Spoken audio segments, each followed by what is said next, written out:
जणाला अटक केलं जातं आणि एक जणाला नंतर त्याच्यावर कारवाई होते का नाही होते मला माहिती नाही.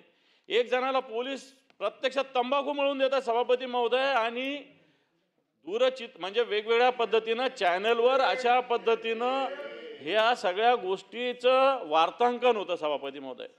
आणि म्हणून ज्या पद्धतीनं या घटना घडलेल्या ह्या अतिशय दुर्दैवी आहे.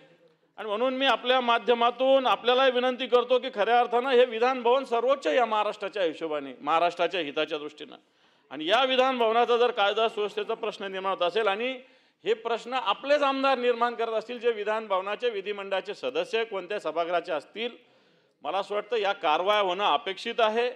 निष्पक्ष पद्धतीनं या कारवाया होण्याची आवश्यकता आहे सभापती महोदय. काही जणांवर कारवाया झाल्या तर काही जणांवर नाही झाल्या, अशा पद्धतीने या गोष्टी झाल्या आहे. आणि म्हणून याच्यावर 289च्या माध्यमातून चर्चा आवश्यक आहे. कारण आताच्या घडीला या राज्याची कायदा सुव्यवस्था ही वेगवेगळ्या ठिकाणी तर खराब होती, परंतु प्रत्यक्षात विधान भवनात जर अशा पद्धतीनं परिस्थिती निर्माण झाली तर मला असं वाटतं सभागृहाचं कामकाज थांबवून याच्यावर 289 चर्चा करण्याची आवश्यकता आहे. अशा प्रकारचं माझं मत आहे सभापती महोदय. मी 289 द्वारे या विधिमंडळाच्या प्रथा, परंपरा, अधिकार, सार्वभौमता याच्यावर मी चर्चा करायला उभा आहे. 289 कसा होतो हे सांगण्यासाठी सुद्धा उभा आहे. 289च्या माध्यमातून आपण जर बघितलं तर कोणत्याही सदस्य सभापतीच्या संमतीने कोणताही नियम विधान परिषदेपुढे कोणत्या विशिष्ट प्रस्ताव लागू करता येतो. अजून कुठला विशिष्ट प्रस्ताव पाहिजे? या राज्यामध्ये या देशाच्या घटना, नियम, अधिकार, कायदा हे आज सदनामध्ये बनवलं जातं. त्या सदनाचाच धोका निर्माण झालेला अशी परिस्थिती असताना अजून कुठली चर्चा करायची आहे तुम्हाला? सभापती महोदय, आपल्या या दालनाचा, आपल्या उच्च पदाचा आदर आम्ही सगळे ठेवतो. विधिमंडळाचे अध्यक्ष, विधानसभेचे सभापती यांचा अधिकार उच्च आहे. या प्रांगणामध्ये कुठल्याही प्रकारचा बाहेर हस्तक्षेप होत नाही असा नियम बनतो. सभापती महोदय, गेल्या काही वर्षापासून आम्ही बघतो, मी खरं राजकीय बोलणार नाही दादा, पण तुम्हाला सुद्धा या परिस्थितीची पाहणी केल्यानंतर मनापासून खंत वाटत असेल की या सदनामध्ये आपण येतो, बाहेर त्याचा प्रतिमा काय झालेली आहे. बाहेर जी प्रतिमा होते आहे सभापती महोदय ही प्रचंड वेदनादायी आहे. म्हणजे सदनामध्ये बहुमत मिळालं म्हणून आम्ही सैरभैर झालो अशा प्रकारची परिस्थिती होणार दुर्दैवाची आहे. या सत्तेमध्ये विरोधी पक्ष सुद्धा तेवढा सक्षम असतो, त्याला या सदनामध्ये तेवढीच किंमत असते. संख्या किती आहे त्याच्यापेक्षा सभापती महोदय विरोधी पक्षाचा मान सुद्धा तेवढाच असतो. या सदनाचा उल्लेख मगाशी त्यांनी केला. अनेक दिग्गज नेतृत्वाने या दोन्ही सदनामध्ये सत्तेमधल्या आणि विरोधी पक्षाच्या असलेल्या लोकांनी सुद्धा आपल्या पद्धतीने काम करून महाराष्ट्राच्या हिताचा निर्णय घेतला. ठिकाणची एक काळ असा होता की काही मान्यवरांची ज्या वेळा सदनामधले प्रश्न मांडणे किंवा त्यांचं उत्तर ऐकण्यासाठी सभागृह पूर्ण भरलेलं असायचं. एवढी वैचारिक देवाणघेवाण व्हायची. ही वैचारिक देवाणघेवाण होत असताना अनेक दिग्गजांनी आपल्या नेतृत्वाचं, वक्तृत्वाचं, कर्तृत्वाचं या ठिकाणी आपली छाप पण दाखवून दिली. संघर्ष व्हायचा, तो सदनापुरता मर्यादित असायचा. या संघर्षामध्ये ज्यावेळेला चर्चा व्हायची ती तेवढ्यापुरती मर्यादित असायची. संघर्ष बाहेर गेल्यानंतर संपला हे चित्र महाराष्ट्राने अख्ख्या देशाला दाखवलं. ही विश्वासार्हता आहे. पण आम्ही बघतो विधिमंडळातला, विधान परिषदेमधलं कामकाज सुद्धा बघितल्यानंतर मंत्री असो, आमदार असो, कोणी असो, ज्या पद्धतीने एकमेकांच्या बद्दल बोललं जातं आणि एवढंच नव्हे तर आता वैयक्तिक द्वेष आणि वैयक्तिक दुश्मनी अशा प्रकारचा पक्षाच्या चौकटीची वैचारिक भूमिका या आता वैयक्तिक लेवलवर जायला लागलेली आहे.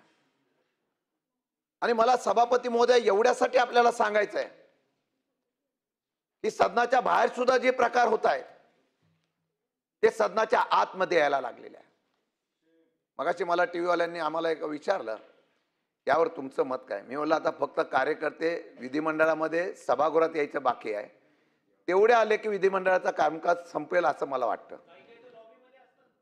सभापती महोदय, या सदनामध्ये आम्ही सातत्याने सांगतोय, आपल्या पण निदर्शनात आणून दिलं होतं की फार मोठी गर्दी, 3 सरकार महायुतीचं आहे म्हणून आम्ही बोलत नाही, परंतु इतकी गर्दी असते. काल आमच्या विधिमंडळातल्या महिला सदस्य ज्या आहेत राष्ट्रवादीच्या, त्यांनी स्वतः सना मलिक त्यांनी स्वतः सांगितलं की एवढ्या गर्दीतून आम्हाला महिला सदस्यांना येण्याची वाट करणं फार अवघड होतं. आपण मध्यंतरी ज्या वेळेला सरन्यायाधीश आले त्यावेळेला बंधनं घातली, दुसऱ्या दिवशी परत सुरू झाली. आपण जर सूचना करून सुद्धा सभापतींनी या ठिकाणी, ते मागे झाली चर्चा, 5,000 10,000 रेट आहे, आणि सभापती महोदय, मी पाचेचा सभापती महोदय अजून सांगतो तुम्हाला, यामध्ये नाही, जरा प्रवीणजी माझा, आम्ही गांभीर्याने बोलतो ना, तुम्ही बोला ना. प्रवीणजी, तुम्ही पण विरोधी पक्षनेता म्हणून काम केलं, विरोधी पक्षनेता म्हणून तुम्ही काम केलं, तुमचा आबद हा तुम्ही राखला ना.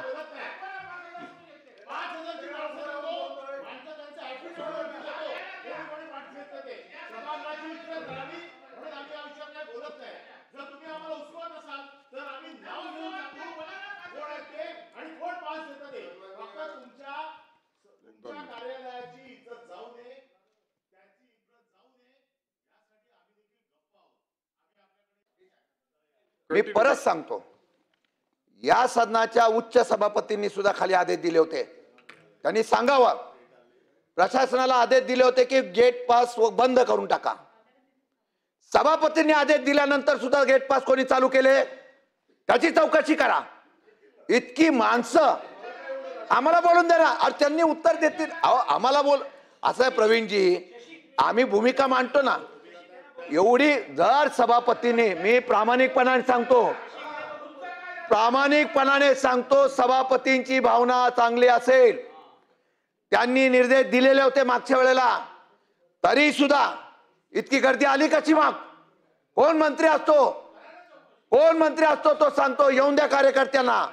एका मंत्र्यांनी मला सांगितलं, तुम्हाला सांगतो, एक जण पास घ्यायला गेला, मंत्र्यांनी सांगितलं, मी नाव घेत नाही, नेत्यांचं नाव घेत नाही, की पास देता येत नाही. 1 तासाने तोच कार्यकर्ता त्यांच्या समोर हजर राहिला आणि बोलला, मी आलो. बोला, अरे कसा आला तू? नाही, बोला आलो. कसा आलो ते विचार नका, पण मी आलो.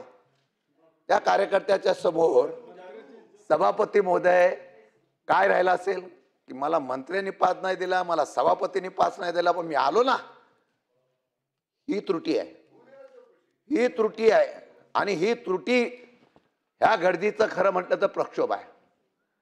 आता तुम्ही काल तो म्हणता प्रकार झाला, अंबुराजे इथं वाद होत होता, तुमचा झाला, अनिल परबांचा झाला, तेवढा पुरता मिटला. दादा इथं बसलेले, मी पक्षावर जात नाही, आमच्यातला सर, तुमच्यातला सर, ही संस्कृती आहे. ही संस्कृती तशी असेल तर विधिमंडळामधलं आपलं सर्वांचं जे प्रतिमा आहे ना, ती जनतेमध्ये पूर्ण मिसळून गेलेली आहे आणि संपलेली असेल. पक्षाच्या नेतृत्वाने तरी त्याला कुठेतरी आळा घालता पाहिजे. आता सभापती महोदय, जर आपण कुठे बाहेर जायचं म्हटलं तरी त्याला पोलिसांचा दाखला लागतो. त्या सभागृहामध्ये कोण येते माहित नाही, उद्या अतिरेकी आला तरी तुम्हाला खरं म्हटलं तर सहज प्रवेश मिळू शकतो. मोकोकातला जर कायद्यामधला एखादा आरोपी आत येतो, मारतो, मारहाण केल्यानंतर सभापती महोदय अजून परत गांभीर्याने सांगतो, सगळे सीसीटीव्ही फुटेज सर्वांना माहिती आहे, सगळ्यांनी रेकॉर्ड केलेला आहे, सगळ्यांनी पाहिलेला आहे, कोण दोषी हे सुद्धा माहिती आहे, तरी सुद्धा काल फक्त एका व्यक्तीवर कारवाई झाली. या एका व्यक्तीवरच कारवाई झाली आणि ज्यांनी मार खाल्ला त्याच्यावर पण कारवाई झाली. आता काय होणार आहे? त्याच्यानंतर 2-3 लोक होती, त्यांचं नाव नाही, म्हणजे तुम्ही म्हणाला ना सभापतीचा अधिकार आहे, सभापतीने अधिकार दिला पोलिसांना, कारवाई करा म्हणून सांगितली, तरी ही कारवाई निपक्षपाताने व्हायला पाहिजे नव्हती. कायद्याचा धाकच राहिला नाही तर कोणाला भीती वाटणार आहे. आणि त्या प्रतिनिधीला मॅसेज पास होतोय, एक तर तू तरी राहशील नाही तर मी तरी राहतील. जितेंद्र आव्हाडांना असा मॅसेज पास झाला, व्हायरल झालेला आहे. तुम्ही तरी राहील ना तर मी तरी राहील ना तर तुम्हाला आम्ही संपून टाकू. कमेंट्स बघतो आपण, ठीक आहे ना. एखाद्या पडळकर असतील, जितेंद्र आव्हाड असतील, आम्ही असो, पडळकर असो, तुम्ही असाल, योगेशजी, आम्ही सगळे, तेवढ्या पुरता वाद राहायला पाहिजे. हा खालपर्यंत गेला ना त्याचे परिणाम फार वाईट होतील. आणि सभापती महोदय, मी परत सांगतो, यांनी सांगितलं काय पोलिसांची भीती आहे. तो पोलीस तंबाखू म्हणून त्याला देत होता. अवघडच आहे, काय नाही मिळणार आहे. मग बिचारा बाहेर आल्यानंतर दोघं बोलतील. चुकला कोणी असेल, कोण कार्यकर्ता इथला चुकला तिथला चुकला, कोणत्याही प्रतिनिधीला कोणत्या कार्यकर्त्यांनी बोललं नाही पाहिजे. आता तो प्रतिनिधी जर बाहेर आला, तो शेवटी काय म्हणला, जाऊन दे, दोघांची केस तडजोड करून टाका. ही कायद्यातली पळवाटीमुळे धाक राहिलं नाही. आणि दादा, आमची विनंती आहे, तुम्ही संसदीय कार्यमंत्री आहात, कुठेतरी या सभागृहाची पत राखावी एवढीच आमची कळकळीची विनंती आहे. नाहीतर अशी पत जर संपली, कोण बोलतं की सारखा दुसऱ्या राज्यांचा उल्लेख करतात, बिहार बिहार हे ते, महाराष्ट्राचं काय चाललंय आता बघा. म्हणून कोणताही पक्ष असो पण त्याला शिस्त असली पाहिजे, त्यामध्ये निश्चितपणे कायद्याचा धाक असला पाहिजे. आता तुम्ही दुपारनंतर तुम्ही सगळं दुपारनंतर मला वाटतं खुलासा करणार आहात, शंका आम्हाला आहे. हा, सांगतो ना, आता खुलासा तुम्ही करणार आहात. खुलासा काय होणार त्याचं पण आम्हाला माहिती आहे. दोघांनाही दोषी ठरवणार. काल तर जितेंद्र आव्हाड सकाळी त्यांच्यावर केस गुन्हा दाखल झाला. का तर त्यांनी शासकीय कामकाजामध्ये अडथळा निर्माण केला म्हणून त्यांच्यावर गुन्हा दाखल केला. आता मग असं आहे की न्याय कशी मागायचा. आमचं एवढंच म्हणणं आहे सभापती महोदय, महाराष्ट्राचा कायदा होणाऱ्या या सदनामध्ये कायदा सुव्यवस्था निर्माण झालेली आहे, लोकप्रतिनिधीला धोका निर्माण झालेला आहे. आज बोलायची म्हटलं तरी खोटं आहे.